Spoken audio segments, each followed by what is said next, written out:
SBI small cap fund. सबसे बड़ी बात, इसका जो एनएवी प्राइस है वो 203 रुपए है। मैं बात करूं अगर 6 मंथ रिटर्न की, तो सिर्फ 6 महीने के अंदर अंदर इनका 8% का रिटर्न है। 1 ईयर के अंदर इन्होंने 27% का रिटर्न दिए हुए हैं। 3 ईयर्स में 20%, 5 ईयर्स में 28% और मैक्स पूरी लाइफ में 26% के रिटर्न बना के दिए हुए हैं। ठीक है, अब आगे चलते हैं। बहुत बेहतरीन है, रिस्क यहाँ पे भी लो है, कॉस्ट हाई है, और कंपैरिजन वगैरह आप ये सब देख लेना, बहुत अच्छा है। की मटेरियल्स एक्सपेंस रेशियो सबसे पहले आता है, तो एक्सपेंस रेशियो की हम बात कर लेते हैं तो 0.66% है। फिर से बता दूं, एक्सपेंस रेशियो वो खर्चा होता है जो म्यूचुअल फंड पे लगता है उसके फंड मैनेजर का, उसको मैनेज करने का। ठीक है, अब आप लॉक इन पीरियड का 0 है, लॉक इन पीरियड के बारे में तो भी बाद में बात करेंगे। एग्जिट लोड देख लेते हैं, 1% है सेम। एसआईपी आप यहाँ पे कर सकते हैं। मिनिमम लमसम अभी यहाँ पे इस फंड के अंदर लमसम अलाउड नहीं है, ये ओपन हो जाता है, कभी कभी बंद रहता है, इसका भी वैसा कुछ नहीं है। ठीक है, अब हम पेयर्स कंपैरिजन करेंगे तो वही है। इसने एसबीआई स्मॉल कैप फंड ने अब तक 26% के, निप्पॉन इंडिया के स्मॉल कैप फंड ने 27% के, बाकी एचडीएफसी ने 21, और ये क्वांटा स्मॉल कैप फंड है, इसने 19% रिटर्न दिए हुए हैं। ठीक है, तो अभी तक ये अपनी कैटेगरी में सबसे अच्छे रिटर्न दिए हुए इन्होंने।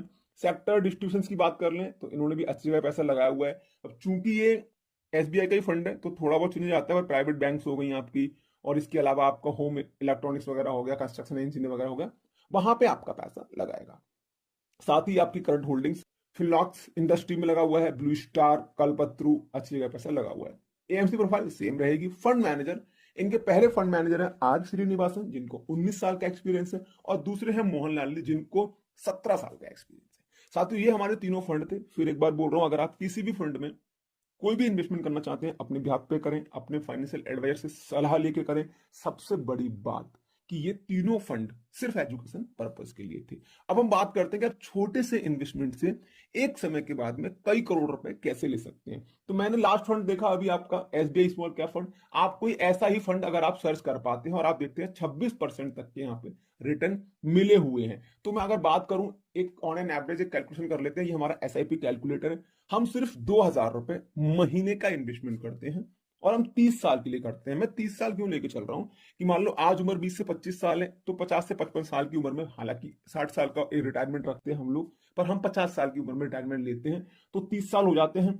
और जैसा कि हमारा लास्ट जो फंड था, उसने हमें 26% तक के हर साल रिटर्न दिए, पर हम 26 की उम्मीद नहीं लगा के चलते हैं, कम हो सकता है, तो हमने सिर्फ 20% के रिटर्न लिए हैं। और 20% रिटर्न से 2,000 रुपए महीने 30 साल तक, एक्सपेक्टेड रिटर्न 20%, तो यहाँ पे 4,67,21,604 रुपए बनते हैं, जबकि हमारी जेब से सिर्फ 7,20,000 रुपए लगा है। यहां पे हम महंगाई का रेशियो बीट करने के लिए, लॉन्ग टर्म टैक्स लगाने के लिए, अगर हम 67 लाख रुपए हटा भी देते हैं, तब भी हम यहाँ पे 4 करोड़ रुपए ले सकते हैं, सिर्फ 2,000 रुपए महीने के इन्वेस्ट